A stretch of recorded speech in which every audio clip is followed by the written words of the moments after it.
बिल्कुल, देखिए जो ऑपरेशन 48 घंटे के लिए पाकिस्तान ने लॉन्च किया था, जिसमें उसका मंसूबा ये था कि वो भारत के मिलिट्री इंस्टॉलेशन को टारगेट करेगा, उसमें वो कामयाब नहीं हो पाया। 8 घंटे में भारत ने वो कर दिया, जिसकी वजह से पाकिस्तान को समझ में आ गया कि भाई अब उसका तो कुछ नहीं चलने वाला है, वो तो भारत को कोई नुकसान नहीं पहुंचाने वाला। लेकिन वो किसी काबिल नहीं बचेगा, इसलिए वो बार बार सीज फायर जो है वो चिल्लाने लगा। टिक्कू सर, अगर हमारे 10 मई की रात की क्रोनोलॉजी को समझें तो हमारे राफेल स्कैल्प मिसाइल को दाग रहे थे, Su-30 को दाग रहे थे, और हमारी ब्रह्मोस मिसाइल सटीक निशाना लगा रही थी, जिसकी शुरुआत चकलाला नूर खान एयरबेस से होती है और अंत उसका होता है जकोबाबाद और भोलारी में।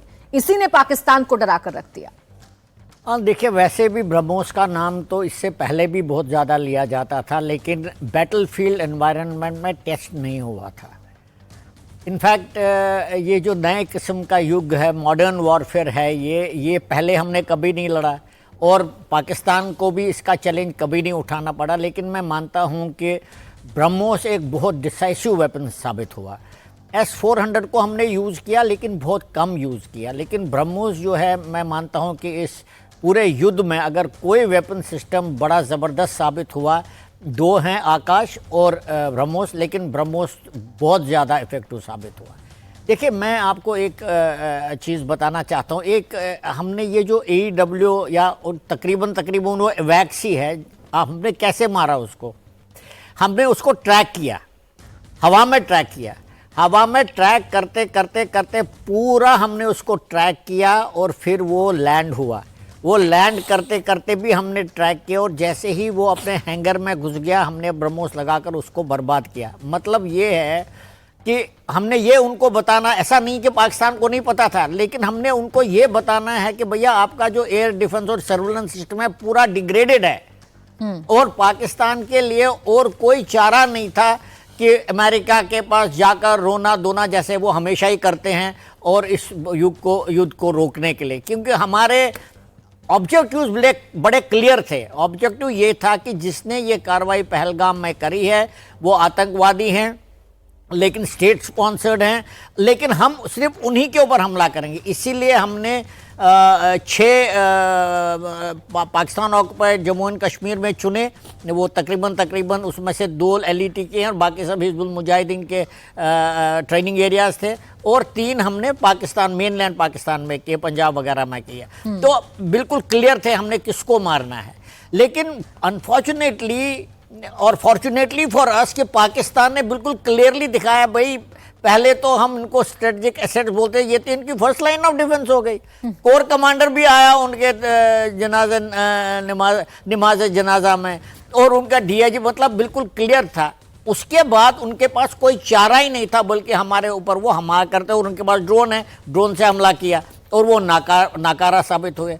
जब उन्होंने लेवल बढ़ा दिया, फिर हमने उनको बता दिया कि हम कहाँ कहाँ पहुँच सकते हैं। जो 11 से 12 एयरफील्ड्स पर हमने हमला किया और तकरीबन सभी कामयाब हुए। तो उनको ये पता चला कि भाई ये अब कार्रवाई आगे नहीं बढ़ सकती है, क्योंकि उनका देश ही, क्योंकि आर्मी खत्म हो जाएगी, आर्मी के एसेट्स खत्म हो जाएंगे तो देश तो टूटने की कगार पर आएगा। वैसे ही बलोच अलग से रहना चाहते हैं, खैबर पख्तूनख्वा में प्रॉब्लम है उनकी। तो मैं मानता हूँ कि पाकिस्तान के लिए और कोई चारा ही नहीं था घुटनों पर आने का और सीज फायर मांगने का। जब सीज फायर की बात हम सिन्हा सर करेंगे तो इसके अंदर की जो लाइन है वो भी बतानी पड़ेगी कि JF-17 का नुकसान पाकिस्तान को हुआ, F-16 का नुकसान पाकिस्तान को हुआ, C-130 का नुकसान पाकिस्तान को हुआ, और S-400 11 बार अगर S-400 ने कार्रवाई की है, अगर उसने काम किया है, और 315 किलोमीटर अंदर घुसकर अगर हम मार रहे हैं, तो यही वजह बनी सीज फायर की जो वो घुटनों पर आया। देखिए प्राची बहुत सही बता रही हैं, और ये जो लास्ट फेज, पहले जो सारा हम लोग पूरे चीज़ की बात कर रहे थे, 10 मई की जो 8 घंटे की बात आप कर रही हैं, और आपने इसमें बात किया J-17, उनका F-16 और उनका AWACS का। देखिए, जो खास करके भुलारी है, भुलारी तकरीबन कराची से 100 किलोमीटर नॉर्थ पे पड़ता है, तो ये इनका लास्ट मोस्ट बेस है। यहाँ पर बहुत क्षति हुई है, और वहाँ पर भी इन्होंने, पाकिस्तान ने ये माना है कि उनके एक स्क्वाड लीडर मारे गए हैं और एक AWACS की बात मारी गई। मगर जो खबर छन के आ रही है, जो आप J-17 की, तो F-16 की तो 4 F-16 उनके हैंगर में ही क्षतिग्रस्त हुए और उसकी पिक्चर शायद हमारे DGMO एयर ने दिखाया था भुलारी का। तो सबसे ज़्यादा क्षति उनको भुलारी में हुई है जो एसेट वाइज।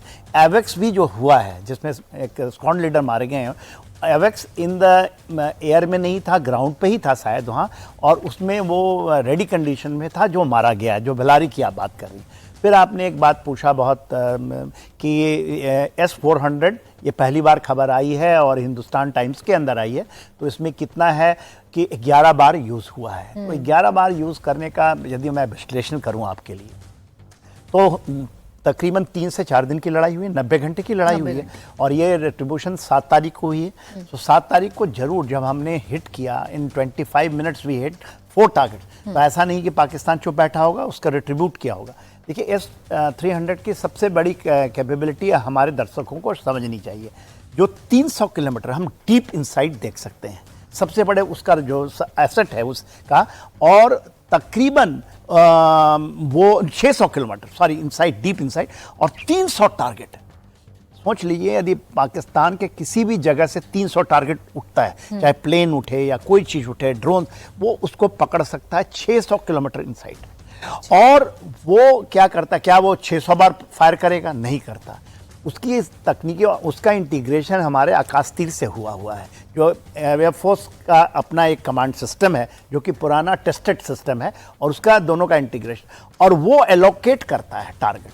S-400 ने एलोकेट किया और उसने सोचा कि इतने दिन की लड़ाई में केवल 11 बार, सोचिए, फायर कंट्रोल हम कहते हैं बहुत इंपॉर्टेंट, अदरवाइज सब वेपन यदि खुल जाए तो आपका कितना नुकसान होगा। और उसके मिसाइल जब फायर करते हैं बड़े कॉस्टली होते हैं। तो जो आपके दर्शकों को ये समझना पड़ेगा, एवरेज 3 बार यदि हम करते हैं, 11 बार आप इसको बांटिए, तो 3 या 4 बार आप इसका यूज हुआ होगा।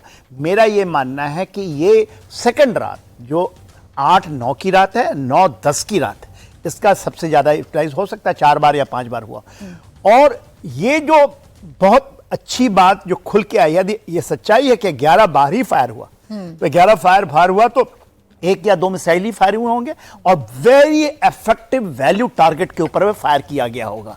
इसकी विश्लेषण इसलिए बहुत जरूरी है, हम मिलिट्री जब इसको देखते हैं उस एंगल से, कि आप देखिए फायर कंट्रोल हम इसको बहुत बड़ा मानते हैं। हमारी सबसे अच्छी फायर कंट्रोल एम्बुश में होती है। जब हम एम्बुश लगाते हैं तो हमारा फायर कंट्रोल में इतना कंट्रोल होना चाहिए कि हम अननेसेसरी अपने एमिनेशन को वेस्ट नहीं करें और अपने पोजीशन को जाहिर ना करें, क्योंकि S-400 शूट एंड स्कूट वाला भी है। ये ऐसा नहीं कि एक जगह स्टैटिक है, वो फायर करके अपनी पोजीशन को भी बदलता है, क्योंकि दुश्मन उसके पोजीशन को पकड़ लेता है। यदि मैंने फायर किया तो उसको जो उसके एंटी सैटेलाइट रडार्स हैं वो पकड़ लेती है और आपके ऊपर में तुरंत पलट वार कर सकते हैं।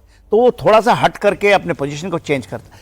और ये दर्शकों को ये समझना बहुत जरूरी है कि हमने कितनी माहिरता आइस की। जो आदमपुर में प्रधानमंत्री गए, सेम F-400 वो कहता था मार दिया, और उसको एक खरोच तक नहीं आई।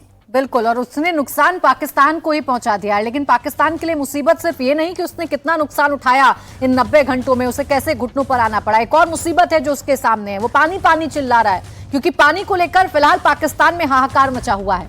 पाकिस्तान में बह रही चिनाब नदी अचानक क्यों सूख गई? पाकिस्तान के रक्षा मंत्री ख्वाजा आसिफ को क्या टेंशन सता रही है? वॉर रूम में इन्हीं खबरों पर करेंगे बात दोपहर 2 बजे।